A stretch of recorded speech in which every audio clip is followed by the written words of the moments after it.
uma realidade. Todo município tem que se adequar. Essa visão sobre vilão ou amigo, o acidente é uma situação que não pode ser evitada. Por exemplo,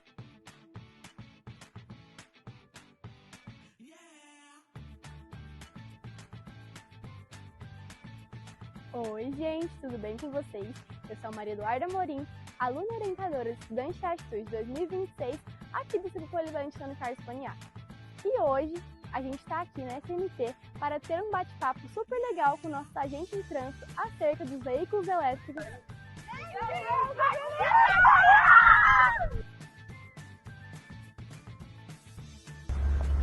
Gente, agora nós estamos aqui com o agente de trânsito, Carlos Alberto, e ele vai responder para a gente algumas perguntinhas acerca dos veículos de mobilidade. Qual a diferença entre veículo e equipamento de mobilidade? olá, tudo bem? Isso é uma pergunta muito frequente, nenhuma dúvida comum de todos, né, os jovens, com os seus patinetes indo para a escola ou indo para alguma atividade. Tem uma diferença muito grande. O veículo, né, a bateria dele tem que ser superior a 1000 kW de potência e a velocidade dele superior a 32 km por hora, independente se ele é elétrico ou, né, de combustão, no caso a gasolina.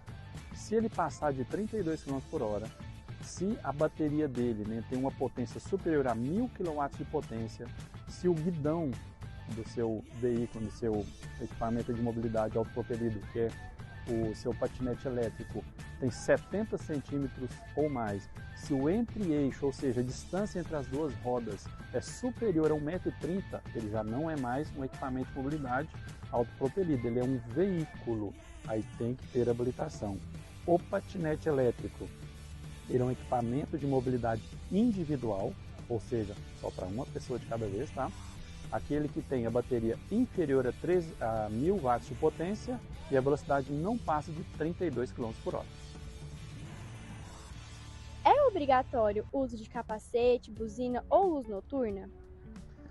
Vamos falar sobre então os equipamentos de mobilidade, né? Os patinetes, que os jovens aí usam para ir para a escola. Ele é considerado um equipamento de mobilidade, ele não se considera um veículo. Então, para isso, por segurança, recomenda-se o uso do capacete, luz noturna, seta, indicador de direção, né? Uma luz traseira, uma parte de à noite, se o veículo está em movimento, ou se vai acionar a luz de freio. A gente recomenda que não faça uso da calçada, transite pelo lado direito da via, o mais próximo, né, do meio-fio possível. Qual a legislação municipal atual para patinetes elétricos? Bom, esse é um problema muito constante e crescente, né? É uma situação que todos os municípios vão ter que se adequar, porque é uma realidade.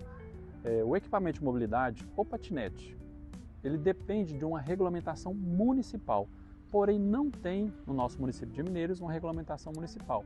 Isso não é um problema só de Mineiros, isso é um problema, né, dos grandes centros comerciais aí, tipo Goiânia, por exemplo, a nossa capital do estado de Goiás, também não tem uma regulamentação.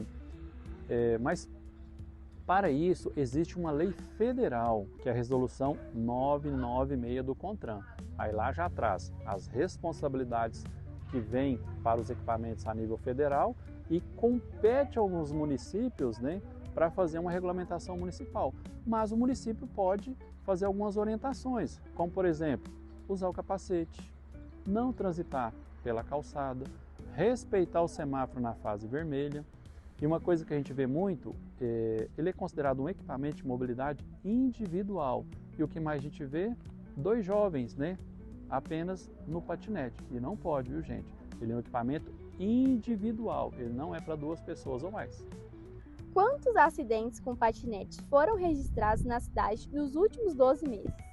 Bom, na nossa cidade aqui em Mineiros, teve alguns pequenos sinistros, né? A gente tem que diferenciar. O acidente ele é uma situação que não pode ser evitada. Por exemplo, o caso fortuito, fenômeno da natureza, está passando, um raio caiu no veículo, aí é um acidente.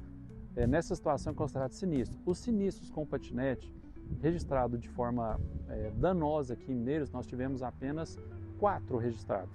Então, assim, um com maior gravidade, que foi um atropelamento de uma moça, né, dos seus ali 15 anos, numa rotatória, foi acolhida, né, atropelada por um caminhão de grande porte, até fraturou a perna. E temos o outro também de queda, avançou o sinal de pare, desequilibrou ao assustar com o veículo, teve queda, veio ao solo, aí bateu a cabeça. Por isso é interessante o uso do capacete, mas com gravidade apenas 4 aqui em Mineiros. A SMT vê o patinete como vilão ou aliado da mobilidade? Bom, vamos responder essa pergunta trazendo já estudos, né, de fórum sobre essa questão de discussão sobre a mobilidade. É uma realidade. Todo município tem que se adequar.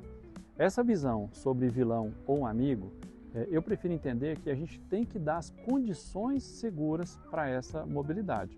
Eu vejo o patinete como um aliado, né? Um aliado para aquele pai que às vezes tem pouco tempo para levar seu filho, ou tem muitos compromissos e a criança precisa, às vezes, grandes distâncias a ser percorridas. O que precisa? Orientação. A gente precisa fazer orientação.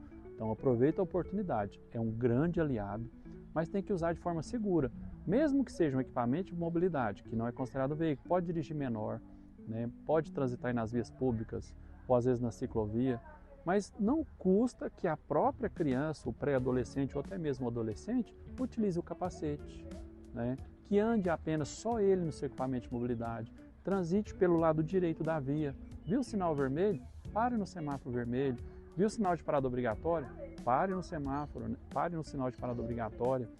Evite desbloquear o seu veículo. Tem vídeos aí que as pessoas ensinam como desbloquear o veículo, ele passa de 32 por hora.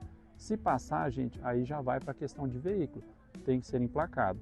Então aproveita a oportunidade, o que falta mesmo é consciência, tá? A conscientização por nossa parte e a consciência de quem conduz.